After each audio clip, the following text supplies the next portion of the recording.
Chumripso Kropkani, it's Teacher Michael here, and today I'm going to give you a 2020 Miss Grand Cambodia review that I attended last night.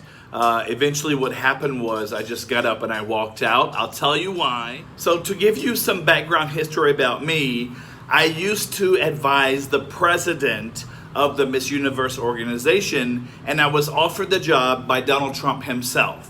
So this gives me some credibility to give the review that I'm about to give. So this position that I had was in the late 90s, 1997, 1998. You are free to fact check that if you want. Go ahead and Google it. First, I want to start with the positives. So let me look at my notes. The positives were, it was a great stage. The stage was large. I liked the T-shaped of it. It was fantastic. The lighting was wonderful. Great lighting, great visuals. There were very beautiful girls, and they came with some costumes. I believe they were called national costumes, but it was a costume contest. Fabulous. I was blown away by the designs that went into these costumes. They were fabulous. Also, what I really liked was the designers who designed these costumes got recognition for their winning costumes. So not only did the girls get recognition for winning, the designers also got to come up on stage and get recognized. I love that. That was wonderful.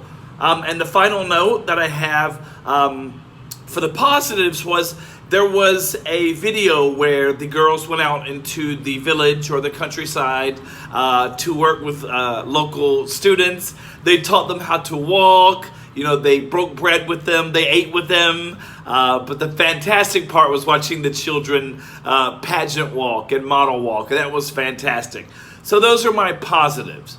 So getting to the negatives, there was no COVID protocol at all. They did offer masks at the beginning, but there was no hand sanitizing. There was no enforcing of masks, and there certainly were no temperature checks. So there was no COVID protocol whatsoever. Another negative was there was no assigned seating. So I had a VIP ticket, but apparently a lot of people had VIP tickets. I was right behind the judges. People were standing up.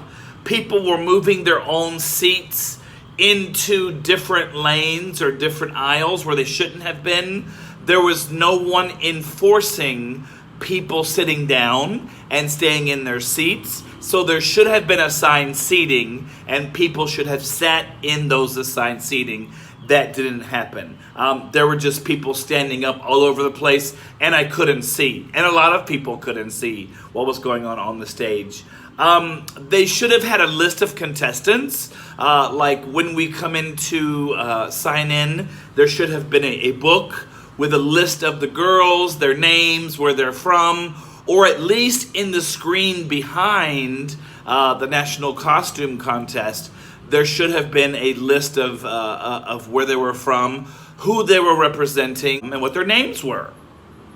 Another negative was the costume competition was very slow paced. It took over an hour and a half, I think, to get through. Don't quote me, but I believe it was 28 girls, but I could be wrong. But it took a very long time to get through. It was very slow paced. It could have been faster. I believe the entire pageant went on for 4 hours.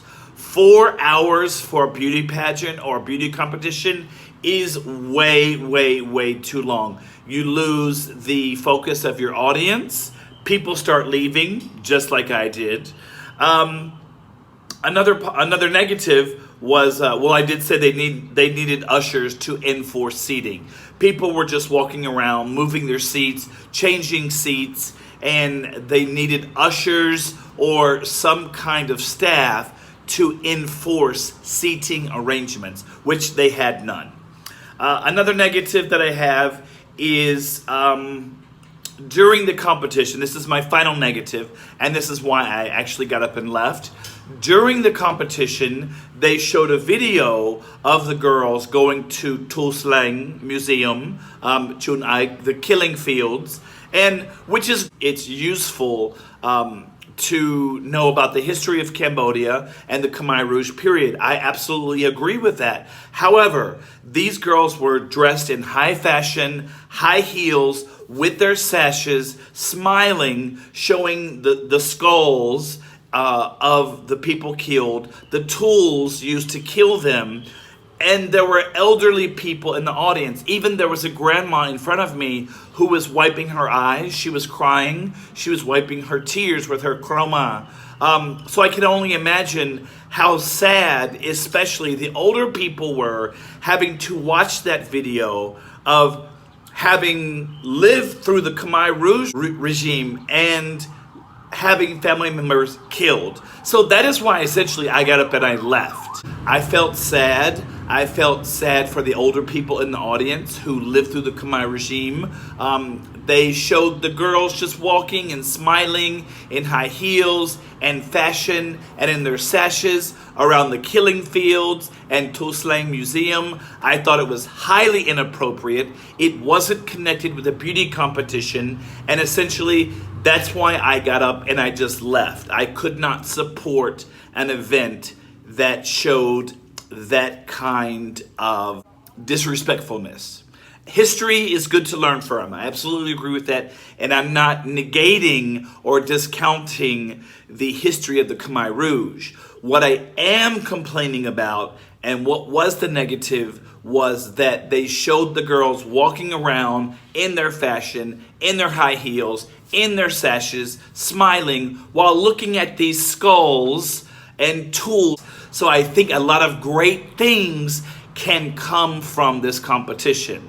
A lot of the girls were beautiful. The costumes were fabulous. The lighting was wonderful. There were just more negatives than there were positives. But I do believe in future years, this could be a great, great pageant. So thank you all so much for listening to my review, and I hope to see you soon. Have a great day, everybody. Bye-bye.